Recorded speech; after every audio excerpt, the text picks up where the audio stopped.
Olá, meu nome é Pedro Serrano, iniciando aqui a minha coluna na Carta Capital, com muito prazer e honra.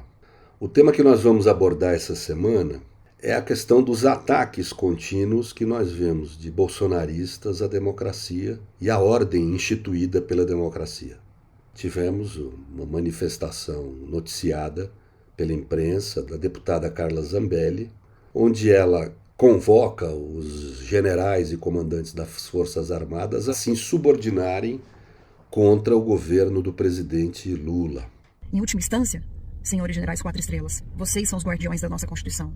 Na falta de supremos que alvejam e rasgam a nossa Constituição, os senhores são a garantia da lei e da ordem. E nós contamos com os senhores. Há 29 dias, pessoas, milhares, milhões de pessoas estão nas portas dos quartéis generais pedindo, clamando SOS, Save Our Souls, salve as nossas almas. Estão pedindo aos senhores, salve as nossas almas, generais quatro estrelas. E perguntam aos senhores, dia 1º de janeiro, senhores generais quatro estrelas, vocês vão querer prestar continência a um bandido ou à nação brasileira? É realmente algo grave. Grave por quê? Não seria um mero exercício do direito de livre expressão? Em verdade, não. É importante entender que o direito à livre expressão numa democracia não é ilimitado. Por que ele não é ilimitado? Porque ele é universal. Os direitos num Estado democrático de direito devem ser universais, ou seja, usufruído por todos. As prerrogativas que esses direitos geram devem ser usufruídos por todos. Portanto, direitos absolutos vão ser uma raridade no sistema, são situações muito ocasionais, o direito a não ser escravizado, o direito a não ser torturado. Apenas essas situações nós podemos dizer que são direitos absolutos. Como regra geral, os direitos são naturalmente limitados para poderem ser universais. É preciso enquadrar as prerrogativas que esses direitos geram para cada um de nós, é preciso equilibrar de forma a que o exercício da prerrogativa do meu direito não ofenda o exercício da prerrogativa do seu direito. Por isso que é um ônus da universalidade os direitos serem limitados. Isso veio das revoluções liberais, francesa, americana e inglesa, no sentido de, em especial da Revolução Francesa, da lógica que ela tinha de combater os privilégios. O privilégio é uma prerrogativa de agir plena e absoluta. Só que traz um ônus. Qual que é o ônus? Que só alguns na sociedade poderão exercê-lo.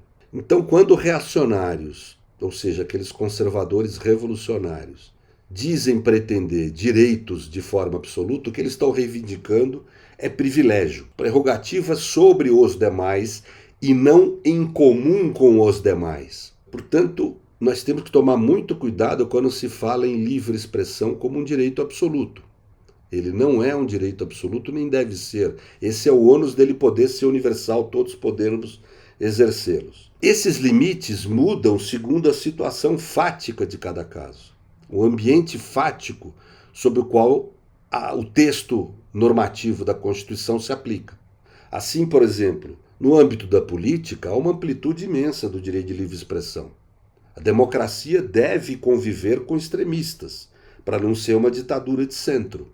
Mas há um limite a esse extremismo, qual? Eles não podem performar violência, estimular violência, convocar atos de violência.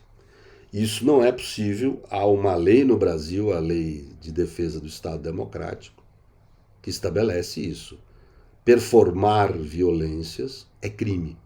Então, por exemplo, quando a deputada Zambelli e quando os manifestantes em frente aos quartéis reivindicam que as Forças Armadas intervenham no sentido de não aceitar o resultado das eleições, isso se enquadra ao menos no artigo 286, parágrafo único do Código Penal, que fala sobre a estimulação de crimes. E o parágrafo único diz: incorre na mesma pena quem incita publicamente animosidade entre as Forças Armadas ou delas com os poderes constitucionais, as instituições civis ou a sociedade. Ou seja, estimular as Forças Armadas a intervirem na democracia é óbvio. Por que se estimula a força armada e não, por exemplo, uma religião, um convento, a ter alguma forma de intervenção na democracia, porque elas são armadas, ou seja, elas possuem os instrumentos da violência. Então essa performação de violência, convocar aquelas forças que monopolizam o uso da força armada de Estado a intervir, significa convocar a violência. Isso é inaceitável em qualquer democracia do mundo. Os nomes dos crimes vão mudar de acordo com cada país, as sanções também. No Brasil nós temos punições leves para isso, a pena mínima é 3 meses apenas de detenção, mas é crime. Nos Estados Unidos nós tivemos recentemente os líderes do movimento do Capitólio condenados por sedição. Sedição é um crime comum de haver nas democracias, que é exatamente essa incitação à violência contra algum dos poderes constituídos. E foram condenados a penas que vão até 20 anos de cadeia nos Estados Unidos.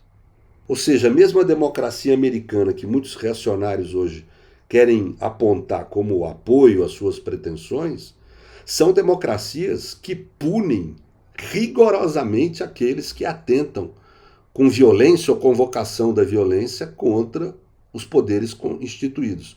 No Brasil nós temos esse dispositivo de baixíssima sanção, uma sanção pequena, né, mas que precisa ser cumprido. Não se pode admitir pessoas em frente aos quartéis convocando as Forças Armadas a desrespeitarem o resultado das eleições e intervir com violência. A coisa é mais grave quando você tem um agente público, uma parlamentar, convocando esse tipo de conduta violenta. Isso exige investigação. É necessário que os órgãos de apuração investiguem e, se verificarem o cometimento do crime, processem para que a pessoa, após o exercício da ampla defesa, caso ainda se considere como presente o crime, que ela seja punida.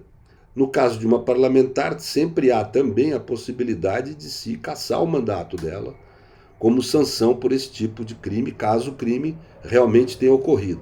Mas o que não se pode admitir é que os órgãos de apuração permaneçam nessa conduta de tolerância com esse tipo de cometimento de crime. Como que a democracia deve reagir a esse tipo de ataque? Pela legalidade, não por vingança, nada além da lei, portanto, nada com abuso, os direitos devem ser respeitados na aplicação da lei, mas também nada aquém da lei, nada que implique na não aplicação da lei, da não punição de quem comete crimes.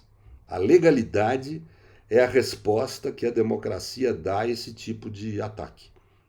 Aqui no Brasil, desde a Lei Feijóca de 1831, que foi chamada Lei para Inglês Ver, porque foi uma lei que tornou crime o tráfico de pessoas escravizadas, mas o Estado brasileiro não apenas não aplicou essa lei, como estimulou a continuidade desse tráfico. Entre a Lei Feijó e a Lei Eusébio de Queiroz, foram mais de 800 mil pessoas sequestradas na África e trazidas como escravos aqui para o Brasil. Pois desde essa lei há uma tradição no Brasil absolutamente autoritária, nada a ver com a democracia constitucional, de se utilizar de raciocínios estratégicos próprios da política como disputa de poder na hora de aplicar a legalidade. Numa democracia, a lei deve ter, o direito deve ter autonomia, ou seja, ele ser aplicado segundo os seus próprios fundamentos e não segundo os raciocínios próprios da disputa política, que são raciocínios estratégicos. Essa tradição leva a gente, às vezes, a ter esse tipo de postura, em que o agente público, incumbido da apuração, atua como militante, não como agente de Estado, como militante político. Como esses setores reacionários têm ampla simpatia por amplos setores da polícia, do Ministério Público, etc., eu acho que é essa a razão, que é uma razão cordial, como fala Sérgio Buarque de Holanda, ou seja, uma relação pessoal e não impessoal, como deveria ser o agir do Estado numa democracia constitucional. E isso é, além de crime, é uma conduta destruidora da democracia, né? Então é essa a razão da gente não estar vendo apurações mais intensas e medidas mais intensas contra esse cometimento público e assumido de crimes seja pela parcela menor da população que está em frente aos quartéis, seja por agentes públicos titulares de mandato. Nada acontece porque os órgãos de apuração, diga-se, regiamente remunerados no serviço público, são as carreiras melhor remuneradas em todo o serviço público, mas que não estão cumprindo o seu dever para o qual eles são pagos.